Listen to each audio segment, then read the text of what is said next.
অকাল বয়সে তালের আটি ব্যবহারে বিপন্ন পরিবেশ, প্রকৃতি হারাচ্ছে তার নিজের ভারসাম্য।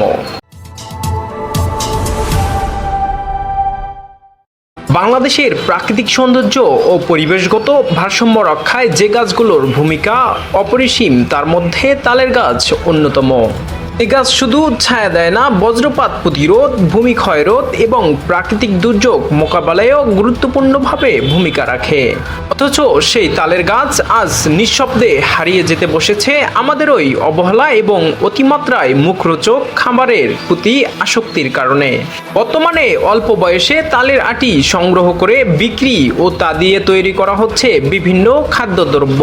বিশেষ করে শিশু ও তরুণদের কাছে এই আটি হয়ে উঠেছে একটি আকর্ষণীয় খাবার। শহর ও গ্রামীণ হাটবাজারে তালের আটি বিক্রি এবং তা দিয়ে তৈরি বিভিন্ন আইটেমের চাহিদা দিন দিন বেড়েই চলেছে।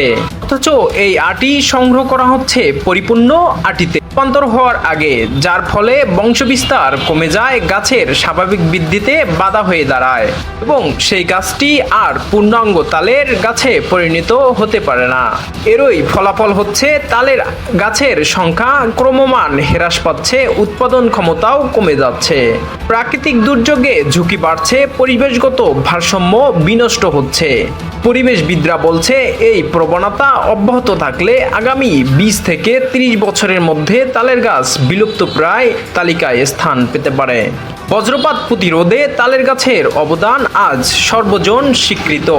গ্রামীণ অঞ্চলে যেখানে প্রতি বছর বজ্রপাতে প্রাণহানির সংখ্যা বাড়ছে, সেখানে তালের গাছ না থাকলে অথবা উৎপাদন কমে গেলে এ সমস্যার মাত্রা আরও বাড়বে।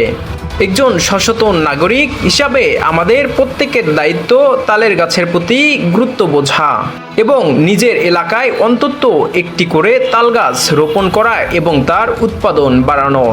মুখরোচক খাবারের জন্য একটি গাছের জীবন শেষ করে ফেলাটা কোনোভাবেই গ্রহণযোগ্য নয়। পরিবেশ একবার ভারসাম্য হারালে তা পুনরুদ্ধার করতে প্রজন্মের পর প্রজন্ম কেটে যায়। তাই এখনই সময় সচেতন হই, তাল গাছ বাঁচাই, তাল গাছের উৎপাদন বাড়াই, প্রকৃতি রক্ষা করি। তালের আটি আজকের খাদ্য, কিন্তু তাল গাছ ভবিষ্যতের রক্ষা কবচ। ছোট সুখের জন্য বড় ক্ষতি ডেকে আনবেন না। আসুন প্রাকৃতিক বাঁচাই, নিজের ভবিষ্যৎ রক্ষা করি।